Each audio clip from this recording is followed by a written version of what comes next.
Well, good afternoon.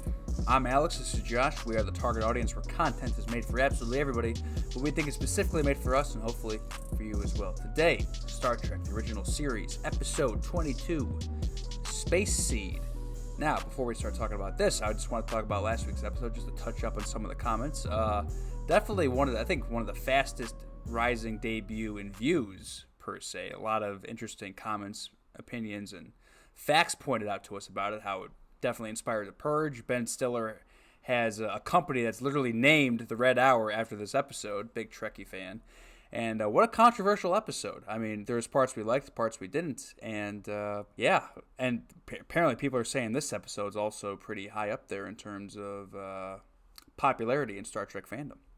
Yeah, I mean, I said it in the video, I knew watching the last episode, Return of the Archons, that there was going to be a mixed reaction because of our mixed thoughts. And I just thought, if I have mixed thoughts, I know that means that there's going to be a crowd of people that really love it and a crowd of people that don't. And that's exactly what was in our comments. But I think that's what so far has been most impressive to me about our comments and about the Star Trek fandom, is that it's such a wide variety of opinions on almost every episode that we react to, but it's not like in a vitriolic or a hateful way. Everyone just kind of respects each other's opinions for the most part, and I've really enjoyed that piece of it. So having an episode like the last one that I really loved some of it and some of it I didn't like at all, seeing people's perspectives in the comments was awesome, and one of the reasons that we read all the comments. So yeah, really enjoyed it. But I'm excited to get into this one. As you said, a lot of the comments also were getting us hyped up for this episode here, so I'm excited to jump into this too. You know the meme of like people fighting and then people sitting at a round table? Like Star Wars fandom is the people fighting in the arena, and then the Star Trek fandom is the people in the arena. Yeah, and luckily we're both, and I understand both sides. Yeah, for sure. Well, if it's your first time here, make sure to subscribe to the channel. In addition to this, we're also watching Star Wars. We have Obi-Wan Kenobi series going on right now, and we just started Season 2 of Star Wars The Clone Wars. We're also watching HBO's Barry to get caught up to that and watch the third season that just premiered and is finishing up here, actually. So we're trying to get caught up on that as well. So subscribe to the channel. When we hit 2,000 subscribers, we're going to let you guys, the subscribers, choose a film, a movie for us to react to. So make sure to do that and leave the video a like so the video gets spread out to other Star Trek fans as well. Absolutely. We're also watching Scream, the Netflix series, and when Scream 10 releases, we'll go back and finish it. Yeah. But right now, we're not going to.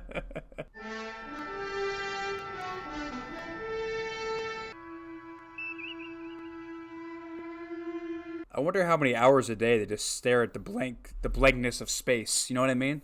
Like in between the episodes, they're just staring outside the window as if they're driving. I'm picking up a signal, sir. I thought you said it couldn't possibly be an Earth vessel. I understand why it always gives you pleasure to see me proven wrong.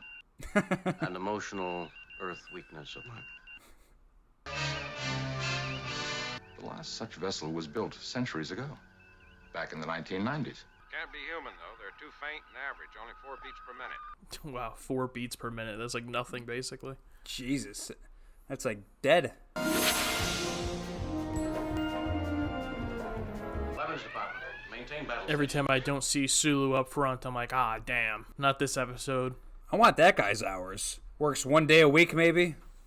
Probably gets a full salary. Meanwhile, the big three are working 24 hours a day, 7 days a week. Also Uhura, too. The mid-1990s was the era of your last so-called World War. Oh, man. It's so weird to hear them talk about the 90s when they were 30 years away. Yeah. And now we're 30 years away. Completely unemotional. Doctor, I would be All pleased. right, I'm glad you were. He's like, that's enough of that. Gonna join the landing party, Doctor? Well, if you're actually giving me a choice, I'm not. Here's a chance for that historian to do something for a change. What's her name? McGivers?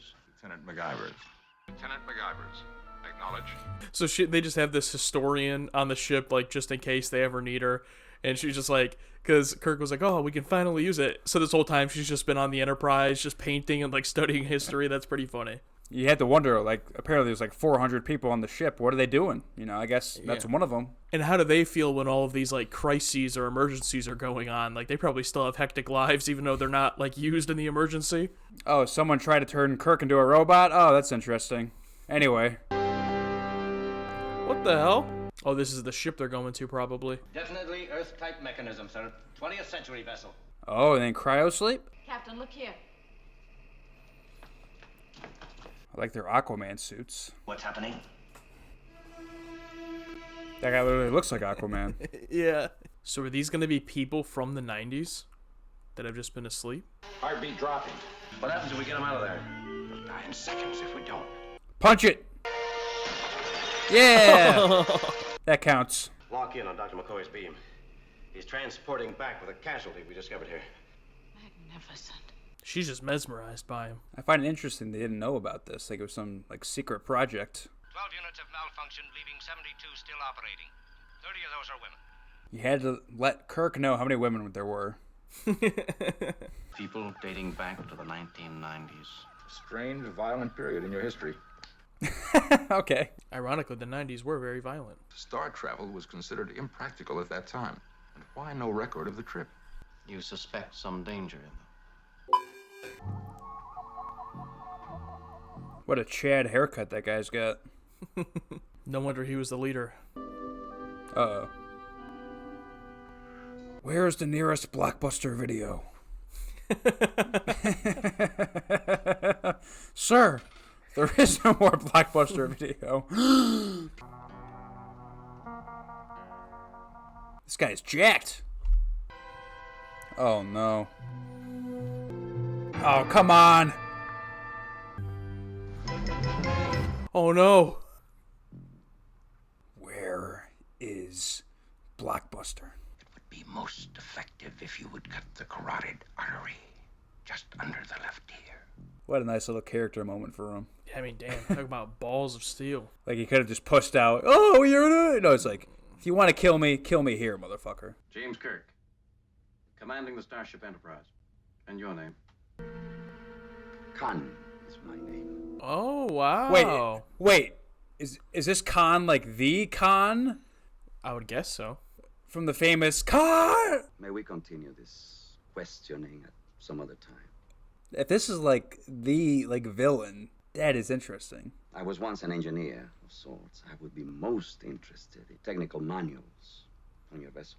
They're available to any patient. I think, isn't it like Star Trek II, The Wrath of Khan? I think that's the title of one of the movies. So, Yeah, if that's the same Khan. By my estimate, there were some 80 or 90 of these young supermen unaccounted for when they were finally defeated. Are they all on that ship? They escaped on the ship. That's an entire ship of killers. Ship's historian, Lieutenant. Marla MacGyvers, a beautiful woman. You knew that was coming. Why do you wear your hair in such an uncomplimentary fashion? But it's not attractive. Oh, boy. I think it looks nice. Perhaps some other time when you feel more like talking about the past.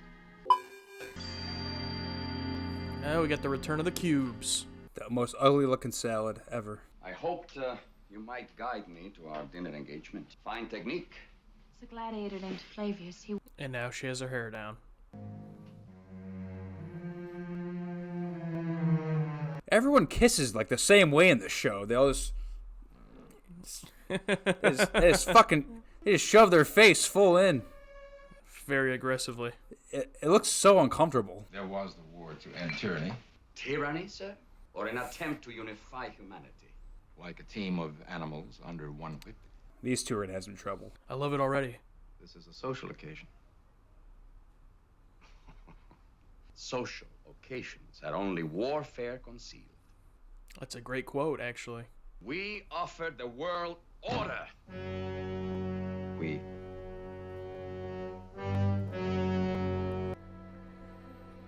I don't know what that blue drink is, but I want some. With your permission, Captain, I will return to my quarters. Interesting how he asked for permission. Not fully, playing his hand yet, I think. Just like, still wanted to be on their good graces. Even though I think they know what's going on. I wanted to apologize. I don't know if you're going to like living in our time. Then I'll have to remold it to my liking. Please don't. Go. It was such a quick reaction.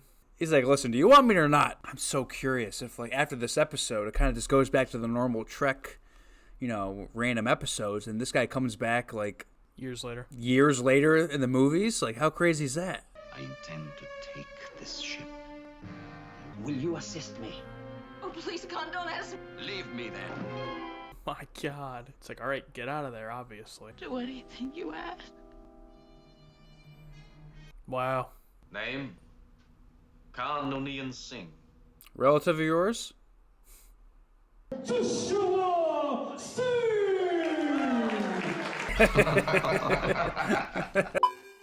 Captain, although your abilities intrigue me, you are quite honestly inferior. Have you ever seen him throwing a punch, my dude? I don't think so. Yeah, you don't know yet. Do you have any other questions? Thank you. They've all been answered. Oh, these two are gonna fight, and I can't wait for it.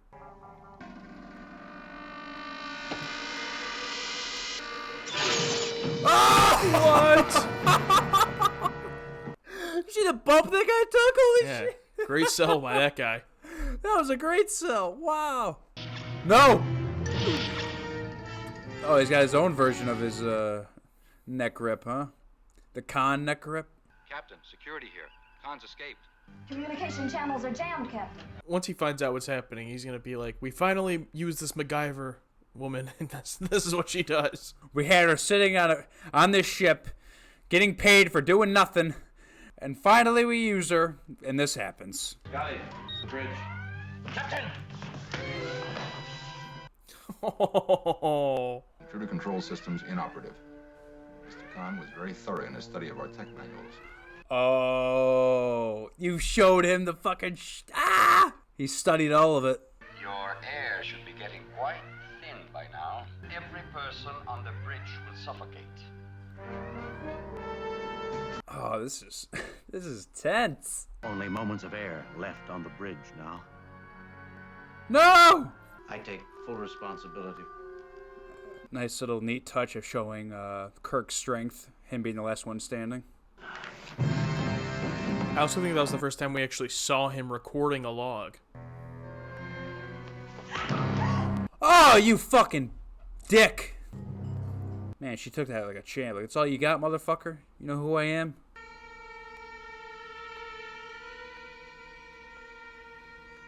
Your captain will die. There's no reason I must watch this, is there? But I hoped you would be stronger. Is she going to save him? Last minute change of heart? I fucking hope so. Take Mr. Spock next. Damn it, that'd be the last person I would have him take. Most important person on the ship after the captain. There we go. There you go. Babyface turn. Woo! 3, 2, 1. Ah! Oh, there you go. Yeah, nice. Teamwork. Armory, this is Khan. Report. Just to think, if this is the Khan, like one of the biggest villains came from them just trying to help someone. Yeah, they could have killed him or let him die. They could have just left him there. Oh, but, Scotty you know, with the punch. good for Scotty. Cleared first. Spock out. Jesus. Come on, Kirk. You can do it. Oh! There you go. Hurricanrana, come on! Yeah!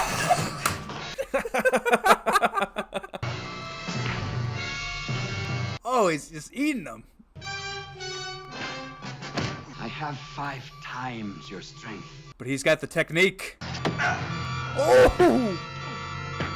Gotta bring out the foreign object. Oh, that was so exciting. Why was I expecting him to turn around and he'd just be gone? Just like, duh! like Michael Myers. Yeah. Under the authority vested in me by Starfleet Command, I declare all charges and specifications in this matter have been dropped. Wow. Spock, I believe our heading takes us near the Ceti Alpha star system. Planet number 5 there is habitable. They're gonna drop them off. No more than Australia's Botany Bay colony was at the beginning. They're gonna let them go. Those men went on to tame a continent, Mr. Khan.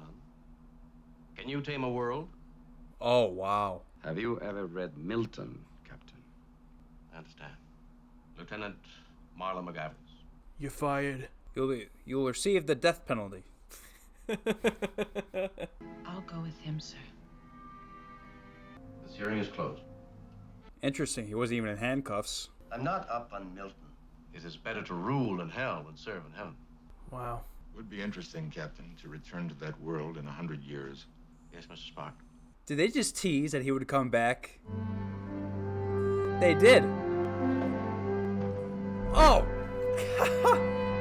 With that line right there. I mean, that's definitely Khan from Wrath of Khan. They definitely just, like, set up him coming back, building his empire, and coming back to fuck with Kirk.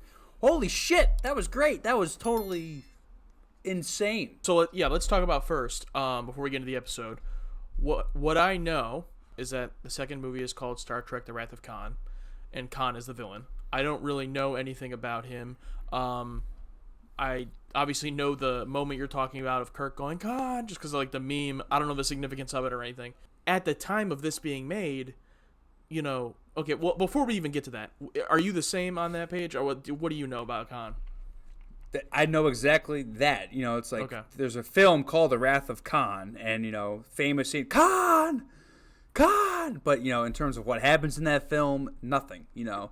I mean, the fact that we didn't even know until we heard the name Khan is, you know, it's like, okay, wow, they just discovered a major fucking villain. But I wonder if they knew at this point that, you know, like, we can bring this guy back because he made such an impact. Because in my opinion, he did, because he was like a serious threat in this episode. I was like, holy shit, this guy is a problem. And it's interesting that a problem in the future is someone from the past, and how he successfully, and like almost like a fault in the future, like they rescued this crew. You know, it's like, oh, it's, you know, we should, you know, teach him about the future since he'll be living here. And then, like, he took all that. They discover he's a conqueror, and then, like, he took all the information and used it against him. It's like, holy shit, that's so neat and interesting and scary. Yeah, I find it extremely interesting that, you know, at the time of them making this, obviously they don't know how long they're going to be on the air. You know, the episodes are episodic.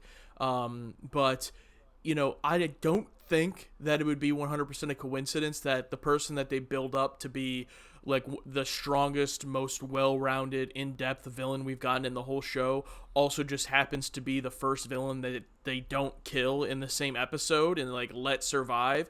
And Kirk does have the reasons behind letting him survive, but it is kind of weak, to the point where it makes me feel like they had to have had an idea for him. I'm not saying bring him back in Star Trek II: The Wrath of Khan. Obviously, they would not have known that at that time, but the idea to reuse this character at some point, I feel like, had to have been on their minds. That's interesting. I don't know if Gene Roddenberry had any involvement in the films or how long after they took place. Because I know I've seen pictures and clips from the films, and they look a lot older, like at least 10 to 15 years older than they do now. I mean, maybe they thought it was innocent. Like, oh, well, you want to conquer our world? Here, we're going to drop you on this planet. Good luck. And never expected them to get as far as The Wrath of Khan, which that title makes sense because, you know, oh, you left me here, blah, blah, blah. Now I'm going to come kill. I'm guessing that's the plot of the movie. I don't know. To talk, you know, about the episode specifically, it was definitely one of my favorites so far. The bulk of it is Khan, like getting to know this character, his background, and when we first get introduced to him, I really loved the idea of someone from the you know, modern day Earth in that time, the 60s, but he's from the 90s, which would have been a little bit in their future, and there are different things about him as far as being genetically farmed and those things, but for the most part, he's a human from Earth in the 90s. To have this person then be introduced into this futuristic scenario, I think is really cool. And then it just also happened to be Khan, so I did not know that about the character, and I'm like, oh, that's a really neat fact about that character. So I enjoyed that, and really not much of the story. Was pretty simple because it was all based around him, which honestly we haven't seen a lot of that, where we get to know a villain and the story is just simply they're a tyrant, they're a conqueror, and they just want to take over the ship. But it was not boring at all. It was simple but incredibly effective. Yeah, I think it was perfectly paced as well, just finding out every little detail. And, like, I'm sure, like, when the name was dropped, I'm sure both of our faces were like, what? You know, it's like, because it was innocent. Like, oh, they just picked a random person, and it's like, oh, he's dying. And then they recover him. He's with McCoy, and, like, he pulls a knife on him because he's scared, and McCoy has this little nice character moment. Oh, cut this gland here. And then, like, they discover his name. It's like, and then after that, just everything starts snowballing very well. Yeah, very nice, well-paced episode. And I wonder if he's going to come back at all in this series, or they just save it for the film. But I guess we'll have to find out. Absolutely. Well, just 7 episodes left in this season. As we finish up here, if it's your first time here, make sure to subscribe to the channel to watch with us as we finish the first season and then go beyond in the Star Trek universe. Join us for all the other stuff we're watching here on the channel. Comment down below. I'm sure, obviously, this is going to be an episode that has a lot of thoughts about it, so without spoiling anything that comes in the future for us, comment down below your thoughts on this episode, things we didn't talk about at all or missed, or things that you agree, disagree with what we said. We read all of the comments, and yeah, subscribe if it's your first time here, become part of the target audience. Absolutely. Thank you guys so much for watching along with us. I'm Alex. This is Josh. We are the target audience where content is made for absolutely everybody, but we think it's specifically made for us and hopefully for you as well. Thanks again, and we'll see you in the next one.